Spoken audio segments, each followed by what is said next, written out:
जैसा कि आपको पता ही है, यह यूपीएसआई 2020 के लिए महत्वपूर्ण पॉलिटी की सीरीज चल रही है। यह हमारी आज सेकंड वीडियो है और इस वीडियो में मैं आपको बताऊंगा भारत का संविधान, भारतीय संविधान की उद्देशिका हमारी क्या कहती है और उससे रिलेटेड जितने भी एमसीक्यू क्वेश्चन होंगे उसके बारे में बताऊंगा। ऑल ओवर इंडिया जितनी भी जगह जो कोई एग्ज़ाम हुआ है, चाहे वो यूपीएसआई का हो या फिर किसी अदर स्टेट का कोई पीसीएसजे का एग्ज़ाम हो, उसमें से भी मैंने क्वेश्चन कलेक्ट किए हैं जिससे कि आपको क्वेश्चन करने में दिक्कतों का सामना ना करना पड़े। तो चलिए शुरू करते हैं। ये है भारत का संविधान यानी उद्देशिका। मैं उसको पढ़ के बता देता हूँ कि इसमें क्या लिखा हुआ है और आगे इसके बाद जो इन सभी का जो मीनिंग होता है वो क्वेश्चन के साथ साथ आपको क्लियर हो जाएगा। हम भारत के लोग भारत को एक संपूर्ण प्रभुत्व संपन्न समाजवादी पंथ निरपेक्ष लोकतांत्रिक गणराज्य बनाने के लिए तथा उसके समस्त नागरिकों को सामाजिक, आर्थिक और राजनीतिक न्याय, विचार, अभिव्यक्ति, विश्वास, धर्म और उपासना की स्वतंत्रता, प्रतिष्ठा और अवसर की समता प्राप्त करने के लिए तथा उन सब में व्यक्ति की गरिमा और राष्ट्र की एकता और अखंडता सुनिश्चित करने वाली बंधुता बढ़ाने के लिए दृढ़ संकल्प होकर अपनी इस संविधान सभा में आज तारीख 26 नवंबर 1949 ईस्वी मिति मार्गशीर्ष शुक्ला सप्तमी संवत 2006 विक्रमी मतलब हिंदी कैलेंडर के हिसाब से है को इदत द्वार इस संविधान को अंगीकृत, अधिनियमित और आत्मर्पित करते हैं। इसका मतलब कि जो हमारा जो संविधान था उसको कब अंगीकृत किया गया था? 26 नवंबर 1949 को हमारे संविधान को अंगीकृत किया गया था। तो ये देखिए, ये तो हो गई हमारे उद्देशिका के ओवरव्यू के बारे में। इसमें है क्या? इन्हीं सभी के बारे में, समाजवादी, पंथ निरपेक्ष, लोकतांत्रिक गणराज्य, इन सभी के बारे में मैं एमसीक्यू के साथ आपको पूरी डिटेल दूंगा कि इनका मतलब क्या होता है। तो चलिए चलते हैं अपने क्वेश्चन की ओर। ये शुरू करते हैं हमारे प्रेम्बल के पहले क्वेश्चन से। Preamble of Indian constitution name our country. भारतीय संविधान की प्रस्तावना हमारे देश को संबोधित करती है। किस नाम से संबोधित करती है? पहला है इंडिया यानी भारत, हिंदुस्तान, आर्य देश, इंडिया दैट इज भारत। इसका करेक्ट आंसर है ए, इसको इंडिया के नाम से ही जाना जाता है। भारतीय संविधान की प्रस्तावना का प्रारंभ होता है वो होता है हम भारत के लोग शब्दों से प्रारंभ होता है। अतः भारतीय संविधान की प्रस्तावना हमारे देश भारत को संबोधित करती है, यानी हमारी जो प्रस्तावना है हमारे देश भारत को ही संबोधित करती है। ये देखते हैं। The preamble of the constitution of India declare India as republic because. भारतीय संविधान की प्रस्तावना में भारत को प्रजातांत्रिक घोषित किया गया क्योंकि head of the state is elected in democratic manner. राज्य प्रमुख जनतांत्रिक ढंग से निर्वाचित होते हैं, यानी जनता ही उनको चुनती है, जनता के द्वारा चुने जाते हैं। डेमोक्रेटिक का मीन्स ही वो होता है जिसमें जनतांत्रिक ढंग से उसको चुना जाए। देखिए, भारतीय संविधान की प्रस्तावना में भारत को प्रजातंत्रीय घोषित किया गया है क्योंकि राज्य प्रमुख जनतांत्रिक ढंग से निर्वाचित होते हैं। देखते हैं हमारा next question. The words Union of State in preamble of the Indian Constitution is taken from the Constitution of which country? भारतीय संविधान की प्रस्तावना में राज्यों का संघ शब्द किस देश के संविधान से लिए गए हैं? इसका मतलब हमारा जो संविधान है वो बहुत सारी कंट्रियों के संविधान से लिया गया है। तो उसमें पूछा गया जो यूनियन ऑफ स्टेट यानी राज्यों का संघ जो शब्द है वो किस संविधान से लिया गया है? वह कनाडा के संविधान से लिए गए। ये याद करने की बात है, आप प्लीज़ इनको नोट भी करते रहें साथ के साथ। भारतीय संविधान की प्रस्तावना में राज्यों का संघ शब्द कनाडा के संविधान से लिया गया है। ये देखिए, इसका करेक्ट आंसर इज बी। देखते हैं हमारा next question. In which year the two words socialist and secular were added to the preamble of the Indian constitution. भारतीय संविधान की प्रस्तावना में दो शब्द समाजवादी एवं पंथ निरपेक्ष किस वर्ष में जोड़े गए? इसका मतलब ये समाजवादी और पंथ निरपेक्ष शब्द संविधान संशोधन करके बाद में जोड़े गए। वह किस में जोड़े गए? 1976। समाजवादी एवं पंथ निरपेक्ष शब्द 42वें संविधान संशोधन अधिनियम 1976 द्वारा जोड़े गए। इसका करेक्ट आंसर होगा ए। कभी भी ये पूछा जाए कि समाजवादी और पंथ निरपेक्ष किस ईयर में और किस संविधान संशोधन द्वारा जोड़े गए, उसका करेक्ट आंसर है 42वें संविधान संशोधन अधिनियम 1976 द्वारा जोड़े गए। देखते हैं हमारा नेक्स्ट क्वेश्चन क्या कहता है। The correct combination of the concept of justice under preamble of the Indian Constitution is। भारतीय संविधान की प्रस्तावना में न्याय की अवधारणा के सही संयोजन है। पहला क्या है? सामाजिक, आर्थिक तथा राजनीतिक, सोशल, इकोनॉमिक एंड पॉलिटिकल। ये इसका सही कॉम्बिनेशन है। ये हमारे एग्जाम के अंदर पूछे जाते हैं, तो हमें ये याद करना है कि इसका कॉम्बिनेशन सही क्या है, सोशल, इकोनॉमिक एंड पॉलिटिकल। देखते हैं क्या बताते हैं इसका डिटेल। भारतीय संविधान की प्रस्तावना में भारत के समस्त नागरिकों को सामाजिक, आर्थिक और राजनीतिक न्याय का उपबंध किया गया है। मतलब आपको समस्त नागरिकों को सामाजिक, आर्थिक और राजनीतिक न्याय का उपबंध, सभी को न्याय मिलेगा उसमें। वही अनुच्छेद 38 राज्य पर यह कर्तव्य अधिरोपित करती है कि राज्य ऐसी सामाजिक व्यवस्था की जिसमें सामाजिक, आर्थिक और राजनीतिक न्याय राष्ट्रीय जीवन की सभी संस्थाओं को अनुप्रमाणित करे, भरसक प्रभावी रूप में स्थापना और संरक्षण करके लोक कल्याण की अभिवृद्धि का प्रयास करे। इसका मतलब राज्यों के द्वारा ये सब चीज़ें दी जाती हैं कि उन्हें राजनीतिक न्याय, सामाजिक और आर्थिक न्याय दिया जाए। तो चलिए देखते हैं नेक्स्ट क्वेश्चन। निम्न में से किसे संविधान की कुंजी की संज्ञा दी गई है? संविधान की कुंजी किसे कहा जाता है? मौलिक अधिकार को, नीति निर्देशक तत्व को, मौलिक कर्तव्यों को या उद्देशिका को यानी प्रेमबल को। जो संविधान की कुंजी किसे कहा जाता है? प्रेमबल यानी प्रस्तावना, जो हम पढ़ रहे हैं। यूपीएससी मेंस 2014 का क्वेश्चन है। भारतीय संविधान की उद्देशिका या प्रस्तावना को संविधान की कुंजी कहा जाता है। भारतीय संविधान की उद्देशिका या प्रस्तावना को संविधान की कुंजी कहा जाता है।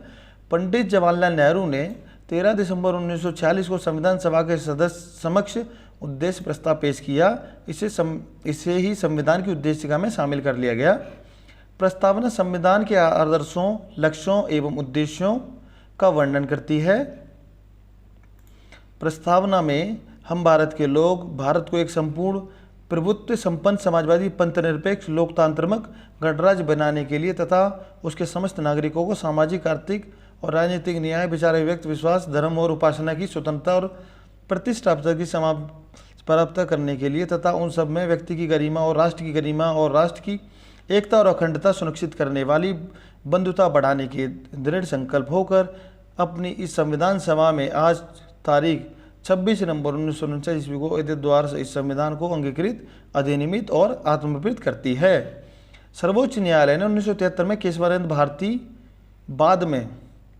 भारती का जो वाद है, आप ये बहुत ही ज़्यादा इंपॉर्टेंट है, प्लीज़ आप उसको नोट कर लें और याद भी कर लें। प्रस्तावना को भारतीय संविधान का अभिन्न अंग स्वीकार किया, यानी ये जो प्रेमबल है ये हमारे संविधान का ही पार्ट है। 1976 में 42वें संविधान संशोधन के माध्यम से समाजवादी, पंथ निरपेक्ष एवं राष्ट्र की अखंडता शब्द जोड़े गए। कौन से संविधान संशोधन? 42वें संविधान संशोधन 1976 में। हेनरी वेरुबरी के बाद में धारित किया गया कि उद्देश्य का संविधान निर्माताओं के विचार को जानने की कुंजी है। तो इसका करेक्ट आंसर हमारा आपको पता लग गया। इसका करेक्ट आंसर है सी, यानी संविधान की कुंजी की संज्ञा किसे दी गई? प्रेमबल यानी उद्देशिका को। देखते हैं हमारा नेक्स्ट क्वेश्चन क्या कहता है। किस वर्ष में शब्द समाजवाद, धर्मनिरपेक्षता, एकता और अखंडता संविधान की प्रस्तावना में शामिल किए गए? जैसे मैंने आपको बताया 42वें संविधान संशोधन अधिनियम 1976 में जोड़े गए। करेक्ट आंसर है सी। 42वें संविधान संशोधन अधिनियम 1976 द्वारा समाजवादी, धर्मनिरपेक्ष, एकता और अखंडता संविधान की प्रस्तावना में शामिल किए गए थे। उद्देशिका में केवल एक बार संशोधन किया गया। आप इसको नोट कर लें, ये एग्जाम में कई बार पूछा गया है कि हमारे प्रेमबल ऑफ इंडिया यानी प्रेमबल में प्रस्तावना में कितनी बार संशोधन किया गया है? तो सिर्फ एक ही बार संशोधन किया गया है।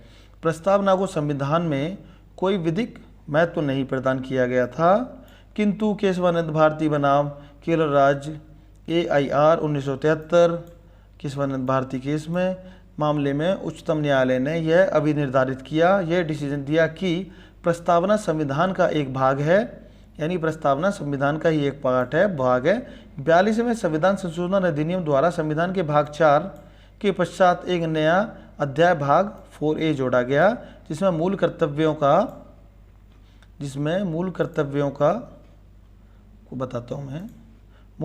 का उल्लेख किया गया। यह कौन सा? 42वें संविधान संशोधन 1976। निम्नलिखित में से महिलाओं की सुरक्षा या कल्याण से संबंधित कौन सा अधिनियम पिछले 2 वर्षों में पारित किया गया है? इसका करेक्ट आंसर है कार्यस्थल पर महिलाओं का लैंगिक उत्पीड़न निवारक प्रतिषेध एवं प्रतितोष अधिनियम। ये यूपीएससी मीन्स 2014 का क्वेश्चन है, यानी प्रीवियस ईयर का क्वेश्चन है। महिलाओं की सुरक्षा या कल्याण से संबंधित कार्यस्थल पर महिलाओं का लैंगिक उत्पीड़न निवारक प्रतिषेध एवं प्रतितोष अधिनियम 2012 में पारित किया गया तथा यह अधिनियम 9 दिसंबर 2014 में लागू हुआ। आप इसको नोट कर लें, बिकॉज ये यूपीएससी के लिए महत्वपूर्ण हो सकता है, क्योंकि इसमें पूछा गया है अधिनियम कब से लागू हुआ, 9 दिसंबर 2013 से लागू हुआ। देखते हैं नेक्स्ट क्वेश्चन क्या कहता है। निम्न में से कौन भारत को एक धर्मनिरपेक्ष राज्य बनाता है? कौन बनाता है? मूल अधिकार, निर्देशक सिद्धांत और 9वीं अनुसूची, जैसे मैंने आपको बताया प्रेमबल बनाता है, यानी संविधान की प्रस्तावना बनाती है। 42वें संविधान संशोधन 1976 के द्वारा प्रस्तावना में समाजवादी, पंथ निरपेक्ष और राष्ट्र की अखंडता को जोड़ा गया। इसका मतलब इसमें 3 शब्द जोड़े गए, समाजवादी, पंथ निरपेक्ष, राष्ट्र की अखंडता को जोड़ा गया। इसलिए प्रस्तावना भारत को एक धर्मनिरपेक्ष या पंथ निरपेक्ष राज्य बनाता है। कौन बनाता है? प्रस्तावना बनाता है। भारतीय संविधान की प्रस्तावना में समाजवाद शब्द किस संशोधन के अंतर्गत जोड़ा गया? किस संशोधन? उसमें ईयर पूछा गया था, इसमें संविधान संशोधन यानी 42वां संविधान संशोधन 1976। 42वां संविधान संशोधन अधिनियम 1976 द्वारा संविधान की प्रस्तावना में समाजवादी, पंथ निरपेक्ष तथा लोकतांत्रिक गणराज्य शब्द जोड़ा गया था। समाजवाद शब्द अपने सभी नागरिकों के लिए सामाजिक और आर्थिक समानता सुनिश्चित करता है। समाजवाद शब्द ये बताता है कि सभी व्यक्तियों को सामाजिक और आर्थिक समानता सुनिश्चित करता है, यानी सभी को ये मिलनी चाहिए, ये मिलेगी। Constitute assembly adopted the Indian constitution on, संविधान सभा ने भारतीय संविधान को अंगीकृत कब किया था? 25 अक्टूबर 1948, 26 नवंबर 1948, 25 अक्टूबर 1949, 26 नवंबर 1949। जैसे मैंने आपको बताया था कब अंगीकृत किया गया था, प्रस्तावना में इसी के बारे में डिटेल दी गई।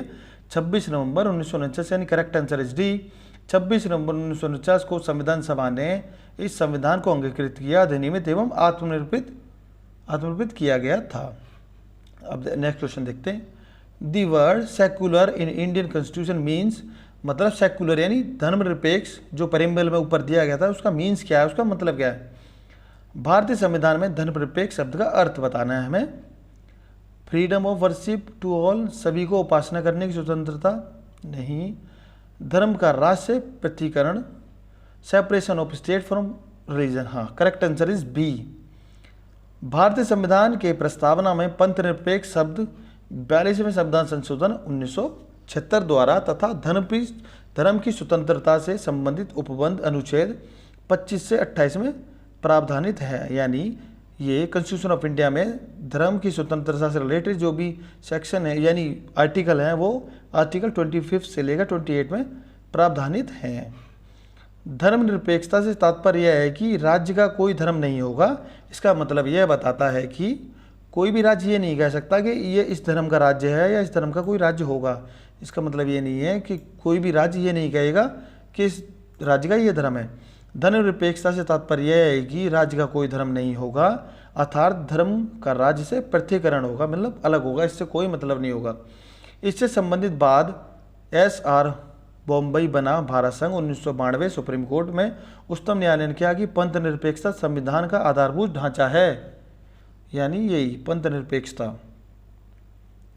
The correct combination of the concert of justice under preamble of Indian constitution, भारतीय संविधान की प्रस्तावना में न्याय की अवधारणा के सही संयोजन हैं, यह हमें बताना है। अभी मैंने आपको बताया था इससे ऊपर भी, सोशल, इकोनॉमिक एंड पॉलिटिकल, सामाजिक, आर्थिक तथा राजनीतिक। भारतीय संविधान की प्रस्तावना में भारत के समस्त नागरिकों को सामाजिक, आर्थिक और राजनीतिक न्याय का उपबंध किया गया है। वहीं अनुच्छेद 38 यानी आर्टिकल 38 राज्य पर यह कर्तव्य आरोपित करती है कि राज्य ऐसी सामाजिक व्यवस्था की जिसमें सामाजिक, आर्थिक और राजनीतिक न्याय राष्ट्रीय जीवन की सभी संस्थाओं को अनुप्रमाणित करे, भरसक प्रभावी रूप में स्थापना और संरक्षण करके लोक कल्याण की अभिवृद्धि का प्रयास करे। इसका करेक्ट आंसर है सी, जैसे मैंने आपको ऊपर भी बताया था। देखते हैं हमारा next question. Preamble of the constitution, ये हमारा हो गया। ये इसके बाद ये भी हो गया हमारा द प्रिम्बल ऑफ, ये भी हमारा करेक्ट हो गया, ये रिपीट हो गया। ये देखिए, how many articles are in Indian constitution, भारतीय संविधान में कुल कितने अनुच्छेद हैं? 365, 394, 395, 379। Correct answer is C. भारतीय संविधान में 22 भाग यानी 22 पार्ट हैं, 395 आर्टिकल यानी 395 आर्टिकल हैं तथा 12 अनुसूचियों में विभक्त यानी 12 अनुसूचियाँ हैं। सबसे पहले 8 थी, फिर बाद में 4 बढ़ा दी गई, अब ये 12 अनुसूचियाँ हैं। आप इसका स्क्रीनशॉट ले लें या फिर इसको नोट डाउन कर लें, ये बहुत ही ज़्यादा इंपॉर्टेंट है। इसमें 3 क्वेश्चन बन गए, अगर पार्ट पूछे तो 22, आर्टिकल पूछे तो 395 और अनुसूचियाँ पूछे तो 12। ये हमारा हो गया आंसर। अब देखते हैं अपना next question. In which case it was decided that the preamble is not a part of constitution. किस मामले में यह कहा गया कि उद्देशिका संविधान का भाग नहीं है। इससे पहले मैंने आपको बताया था किस में क्या आ गया, ये इन रिवेरोबरी केस, इन रिवेरोबरी मामले में यह कहा गया कि उद्देशिका संविधान का भाग नहीं है। किस वन इंदौर भारती में कहा गया कि संविधान का भाग है। इन दोनों में कन्फ्यूजन होती है, हमें कन्फ्यूजन नहीं रखनी। इसमें नहीं कहा गया, इसमें हाँ कहा गया है। देखिए बताते हैं। इन रिवेरोबरी union and exchange of enclaves versus Bharat संघ 1960 सुप्रीम कोर्ट के बाद में उच्चतम न्यायालय ने हाँ किस उद्देशिका संविधान का भाग नहीं है। केशवानंद भारती बनाम केरल राज्य 1973 सुप्रीम कोर्ट के बाद में न्यायालय ने कहा कि उद्देशिका संविधान का भाग है तथा मूल संरचना भी है। इसका मतलब जो हमारा वेरूबरी केस है उसमें कहा कि उद्देशिका संविधान का भाग नहीं है, लेकिन केशवानंद भारती केस में कहा कि संविधान का भाग है। SR बॉम्बे बना भारत संघ 1992 सुप्रीम कोर्ट के बाद में न्यायालय ने कहा कि उद्देशिका संविधान का भाग है। मेनका गांधी बना भारत संघ के बाद में मानव गरिमा के साथ जीना प्रत्येक व्यक्ति का मूल अधिकार कहा गया है। ये हमें केसेस याद रखने हैं। In which supreme court case it was held that preamble is the basic structure of the constitution. ये हमें बताना है उच्चतम न्यायालय के किस मामले में यह निर्णित किया गया कि प्रस्तावना संविधान का मूल ढांचा है। ये कौन सा केस था जिसमें कहा गया? Minerva mills versus union of India, Kesavananda Bharati state of Kerala, Chandrabhavan versus state of Mysore, Nakara versus union of state. यानी इसलिए कहा गया कि ये संविधान का मूल ढांचा है, वह कहा गया केशवानंद भारती बनाम केरल राज्य में। केशवानंद भारती बनाम केरल राज्य के मामले में माननीय उच्चतम न्यायालय ने यानी सुप्रीम कोर्ट ऑफ इंडिया ने प्रस्तावना को, प्रेम्बल को संविधान का अंग तथा संविधान का मूलभूत ढांचा माना। मूलभूत ढांचा शब्द को संविधान में परिभाषित नहीं किया गया है तथा उच्चतम न्यायालय ने भी किसी मामले में परिभाषित नहीं किया, यानी इसको परिभाषा नहीं दी गई लेकिन उसे माना है। देखते हैं हमारा नेक्स्ट क्वेश्चन। ये देखिए, preamble is the part of the constitution. This observation of supreme court was held in the case of. प्रस्तावना संविधान का भाग है, ये प्रेक्षण उच्चतम न्यायालय द्वारा निम्नलिखित में से किस प्रकरण में अभिनिर्धारित किया गया। जिसका सभी को पता है, Kesavananda Bharati versus state of Kerala. Kesavananda Bharati बनाम केरला राज्य 1973 प्रकरण में प्रेषित किया गया कि प्रस्तावना संविधान का भाग है। इसके पूर्व इन रिवेरोबरी के मामले में उच्चतम न्यायालय ने निर्धारित किया कि प्रस्तावना संविधान का भाग नहीं है। ये जो इसके 2 पॉइंट हैं, यानी इसके जो 2 पॉइंट हैं कि किस में कहा गया, इसमें कहा गया कि है, और ये बेरोबरी में केस में कहा गया इसमें नहीं है। यह हमें आपको याद करने हैं और लिखने भी हैं इनको, ताकि एग्जाम के समय आपको पढ़ने में आसानी हो। In preamble of the constitution of India, the people of India have resolve to constitute India into. Bharat के संविधान की प्रस्तावना में भारत के लोगों ने भारत को डैश बनाने के संकल्प लिया। यानी क्या मैंने आपको बताया तो था, इससे ऊपर देखिए इसकी बताता हूँ। इसका करेक्ट आंसर हमारा सी। भारत के संविधान की प्रस्तावना में भारत के लोगों ने भारत को एक संपूर्ण प्रभुत्व संपन्न समाजवादी पंथ निरपेक्ष लोकतांत्रिक गणराज्य बनाने के लिए संकल्प लिया। यानी करेक्ट आंसर इसका C, sovereign socialist secular democratic republic. ये करेक्ट आंसर हमारा हो गया सी। देखते हैं नेक्स्ट क्वेश्चन। इसमें भी यही है, preamble of the constitution declares India's as. संविधान की उद्देश्य का घोषित करती है भारत आज sovereign socialist secular democratic republic, एक संपूर्ण प्रभुत्व संपन्न समाजवादी पंथनिरपेक्ष लोकतांत्रिक गणराज्य है।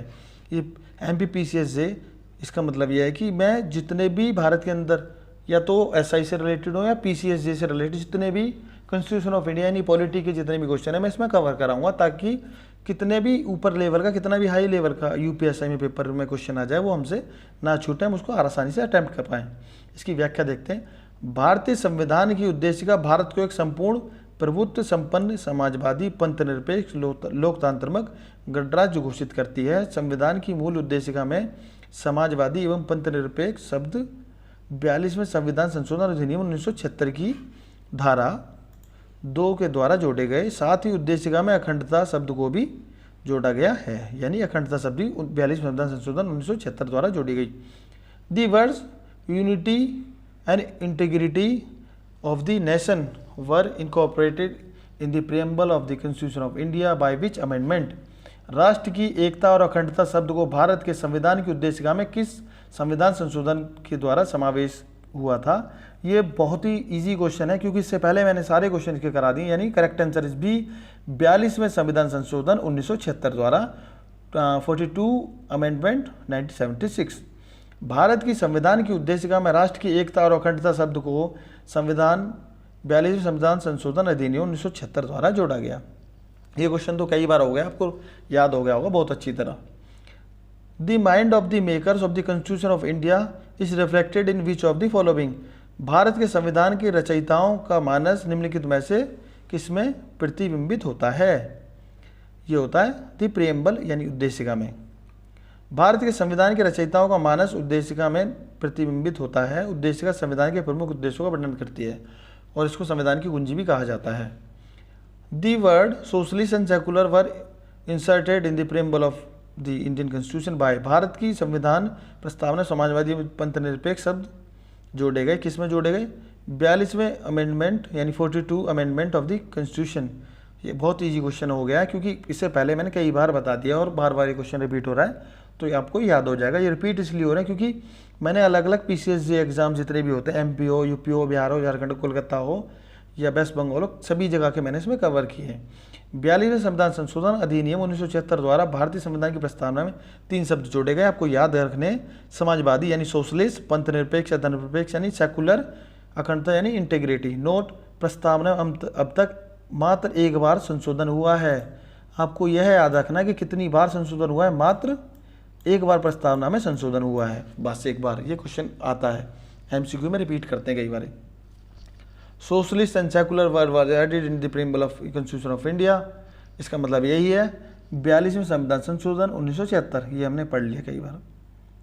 अब देखते हैं आगे, ये भी हमने देख लिया 42वें संविधान संशोधन 1976। ये the preamble of the Indian constitution had been amended so far. भारतीय संविधान की प्रस्तावना का अभी तक संशोधन हो चुका है कितनी बार? एक बार। इससे पहले मैंने आपको स्टेटमेंट में बताया क्या है, एक बार, वंस टाइम।